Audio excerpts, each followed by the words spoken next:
YCP party కార్యాలయంలో జాతీయ పతాక ఆవిష్కరణ అనంతరం పార్టీ సీనియర్ నేతలతో జగన్ భేటీ అయ్యారు. విశాఖలో పరిస్థితిపై జగన్ సమీక్షించారు.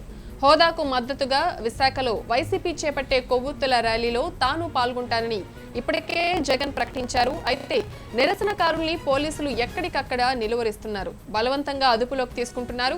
హైదరాబాద్ నుంచి ఏపీకి చేరుకునే గుంటూరు, విజయవాడ రోడ్డు మార్గాల్లో తనిఖీలు చేపట్టారు. ఇటువంటి పరిస్థితుల్లో జగన్ రోడ్డు మార్గం గుండా విశాఖకు చేరుకోవడం అంటే కష్టతరమని చెప్పాలి. అయితే విజయవాడ మీదుగా రాజమండ్రికి చేరుకుని అక్కడి నుంచి విశాఖకు చేరుకోవాలనే యోచనలో ప్రతిపక్ష నేత జగన్ ఉన్నట్లు తెలుస్తోంది. అయితే వైసీపీ అధినేత జగన్ తో సహా ఎవరైనా శాంతి భద్రతలకు విఘాతం కలిగిస్తే అరెస్ట్ చేస్తామని పోలీసులు ఇప్పటికే హెచ్చరికలు జారీ చేశారు. పార్టీ నేతలతో జగన్ సమావేశమయ్యారు. విశాఖలో పరిస్థితిని సమీక్షించారు. ఈ మధ్యాహ్నం 3 గంటల తర్వాత విమానంలో విశాఖ బయలుదేరుతారు. పూర్తి వివరాలు మా ప్రతినిధి వినయ్ అందిస్తారు. వినయ్, చెప్పండి, జగన్ ఎన్ని గంటలకు విశాఖ బయలుదేరుతారు, చేరుకునే అవకాశాలు ఉన్నాయి అక్కడికి? ప్రతిభ, ఏపీలో ప్రత్యేక హోదా ఉద్యమం ఉధృతంగా మారుతుంది. ఇప్పటికే ఎవరైతే ఉద్యమకారులు ఉన్నారో వాళ్ళందరినీ కూడా పోలీసులు ఎక్కడెక్కడ కూడా అరెస్ట్ చేస్తున్నారు. అయితే వైసీపీతో పాటు ఇతర పార్టీ నేతలందరూ కూడా ఎవరైతే ఈ ఉద్యమానికి మద్దతు ఇస్తున్నారో వాళ్ళందరినీ కూడా హౌస్ అరెస్ట్ కూడా చేస్తున్నారు. పోలీసులు అయితే వీటినన్నింటినీ కూడా ఈ అన్ని రాజకీయ పార్టీలు కూడా వీటిని శాంతియుతంగా ర్యాలీ నిర్వహిస్తుంటే ప్రభుత్వాన్ని అడ్డుకోవడం దారుణం అని చెప్పి కూడా మండిపడుతున్నారు. అయితే వైసీపీ అధినేత జగన్మోహన్ రెడ్డి ఇప్పటికే రేపు ఈ రోజు జరిగే క్యాండిల్ ర్యాలీలో పాల్గొంటాను, నన్ను అరెస్ట్ చేస్తారు, ఏం చేస్తారు మీ ఇష్టం అని చెప్పి కూడా ప్రభుత్వానికి.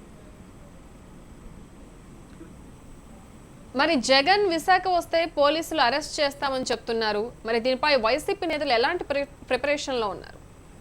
అయితే ప్రతిభ, వైసీపీ అధినేత జగన్మోహన్ రెడ్డి పార్టీ ముఖ్య నేతలందరితో కూడా సమావేశమయ్యారు. అయితే పోలీసులు ఇప్పటికే ఎక్కడెక్కడ కూడా అరెస్ట్ చేస్తున్న నేపథ్యంలో మొత్తం ప్రభుత్వ ఆలోచనకి భిన్నంగా వెళ్లాలని చెప్పి కూడా పార్టీ నేతలందరితో కూడా జగన్ మాట్లాడడం జరిగింది. అయితే ఇప్పుడే కొద్దిసేపట్లోనే ఈయన ఇక్కడ నుంచి శంషాబాద్ ఎయిర్పోర్ట్ కి బయలుదేరుతారు. అక్కడ నుంచి సాయంత్రం 5:30 గంటల వరకు విశాఖ చేరుకుంటారు. అక్కడి నుంచి నేరుగా ఎక్కడైతే ఒకవేళ ఉంటే అక్కడ హౌస్ అరెస్ట్ చేస్తారు కాబట్టి అవకాశం కూడా ప్రభుత్వానికి ఇవ్వకూడదని చెప్పి కూడా జగన్మోహన్ రెడ్డి భావిస్తున్నారు. అందుకే నేరుగా ఫ్లైట్ దిగ్గానే అక్కడ నుంచి నేరుగా విశాఖ ఆర్కే బీచ్ కి వెళ్ళి అక్కడే క్యాండిల్ ర్యాలీలో పాల్గొనాలని చెప్పి కూడా అనుకుంటారు. అయితే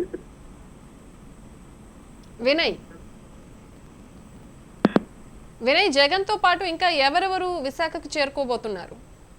అయితే ప్రస్తుతం పార్టీ ఆఫీసులో అయితే మట్టి అంబటి రాంబాబు, పార్టీ ఎంపీ ఉమారెడ్డి వెంకటేశ్వరతో పాటు కొంతమంది ముఖ్య నేతలందరూ కూడా ఇప్పుడు జగన్మోహన్ రెడ్డితో పాటే ఉన్నారు. మొత్తం వీళ్ళందరూ కూడా మరికొద్ది సేపట్లో ఇక్కడ నుంచి శంషాబాద్ ఎయిర్పోర్ట్ కి వెళ్తారు. ఇక్కడ నుంచి నేరుగా విశాఖ ఎయిర్పోర్ట్ దిగి అక్కడ నుంచి ఆర్కే బీచ్ వెళ్ళాలని చెప్పి అయితే నేరుగా అక్కడికి వెళ్ళిన తర్వాత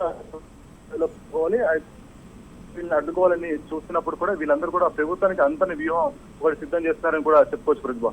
రైట్ వినయ్, థ్యాంక్ యూ.